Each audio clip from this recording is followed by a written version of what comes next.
बिस्मिल्लाहिर्रहमानिर्रहीम। सिर्फ 5 मिनट का मदरसा कुरान और हदीस की रोशनी में। 6 रजबुल मुरज्जब। नंबर 1, इस्लामी तारीख़। दौरे फ़ारूक़ी के अहम कारनामे। हज़रत उमर रज़ी अल्लाह अन्हु ने अपने दौरे खिलाफत में बड़े बड़े कारनामे अंजाम दिए। इन्होंने बाज़ाब्ता तरीक़े पर बैतुल माल का निज़ाम कायम किया, मुल्की पैमाइश का इंतज़ाम किया, मरदमशुमारी कराई। मरदमशुमारी यानी किसके घर में कितने लोग हैं, पब्लिक कितनी है, जेंट्स कितने, लेडीज़ कितने, रजिस्टर भर दिया ताकि वजीफ़े का देने का इंतज़ाम अच्छी तरह से हो जाए। जेल खाने कायम किए।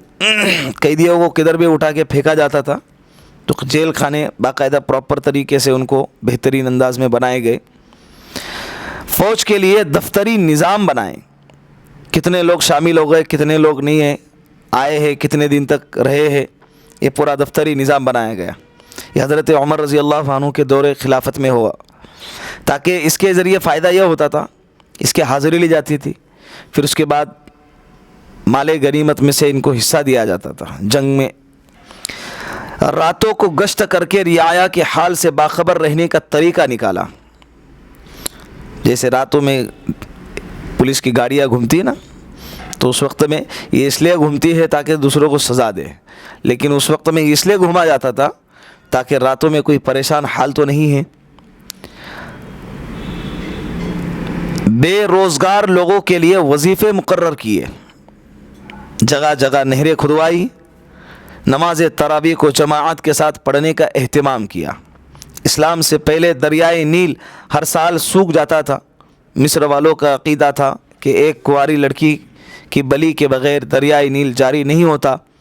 जब मुसलमानों ने मिस्र फ़तह किया और उसकी ख़बर गवर्नर हज़रत अम्र इब्नुल आस रज़ी अल्लाह अन्हु को हुई, तो उन्होंने फ़रमाया कि इस्लाम में यह हरगिज़ नहीं हो सकता।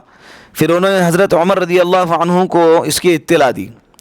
हज़रत उमर रज़ी अल्लाह अन्हु ने दरियाए नील के नाम ये ख़त लिखा, ए दरियाए नील, अगर तू अपनी मर्ज़ी से चलता है तो मत चल, और अगर तुझे अल्लाह वहदहू क़हार चलाते हैं तो हम उसी से सवाल करते हैं कि वो तुझे चला दे। चुनांचे ये पर्चा दरियाए नील में डाल दिया गया। दूसरे ही दिन दरियाए नील पानी से भर गया। उस दिन से आज तक दरियाए नील मुसलसल जारी है। इसके अलावा भी आपकी बहुत सारी खिदमात और कारनामे तारीख़ के सफ़हात में महफूज है। नंबर 2, हुज़ूर अकरम सल्लल्लाहु अलैहि वसल्लम का मुअजिज़ा, घी में बरकत। उम्मे मालिक रज़ी अल्लाह अन्हा का दस्तूर था कि वह आपकी खिदमत में हमेशा एक बर्तन में घी हदिया भेजा करती थी। जब उनके बच्चे सालन मांगते और घर में न होता तो वो उस बर्तन को जिसमें आप सल्लल्लाहु अलैहि वसल्लम की खिदमत में घी भेजती थी उठा लाती और उसमें से बक़दर ज़रूरत घी निकल आता। एक दिन उन्होंने उस बर्तन को बिल्कुल खाली कर लिया तो घी निकलना ख़त्म हो गया। फिर आप सल्लल्लाहु अलैहि वसल्लम की खिदमत में आई तो आप सल्लल्लाहु अलैहि वसल्लम ने फ़रमाया, अगर तुमने उसको खाली न किया होता तो हमेशा उसमें से घी निकलता रहता। मुस्लिम शरीफ की रिवायत। नंबर 3, एक फ़र्ज़ के बारे में, हज की फ़र्ज़ियत। रसूलुल्लाह सल्लल्लाहु अलैहि वसल्लम ने इरशाद फरमाया, ए लोगो, तुम पर हज फ़र्ज़ कर दिया गया है, लिहाजा इसको अदा करो। मुस्लिम शरीफ। बहुत सारे लोग मालदार है, माल है, लेकिन इसके बावजूद हज नहीं अदा करते। अभी तक उन्होंने हज नहीं किया है, इसलिए कि वो कहते हैं कि अभी मकान बन जाए, अभी बेटी की शादी करना बाकी है, जब सेटल हो जाएंगे, सारी ज़िम्मेदारियों से फ़ारिग हो जाएंगे और जब बूढ़े हो जाएंगे उसके बाद हज करेंगे। हालांकि ये बिल्कुल गलत सोच है, इसलिए कि मकान बनाना ये फ़र्ज़ आइन नहीं। इसी तरह बेटी के शादियों में खर्च करने के लिए जो जहेज़ और वग़ैरह के लिए जो जमा किया जाता है वो भी फ़र्ज़ आइन नहीं है।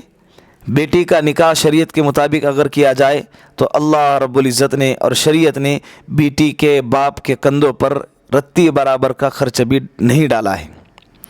तो लिहाजा अगर अल्लाह ने माल दिया है, इतना माल कि तुम आफ़ियत के साथ हज को जा सकते हो اور جانے کے بعد اپنے گھر والوں کو اتنے ٹائمنگ میں سارے خرچے پورا سکتے ہوں تو ایسے انسان پر حج فرض ہے، اور اگر نہیں کریں گا تو جتنا لیٹ کریں گا اتنا گناہ اس کو ہوتا رہیں گا۔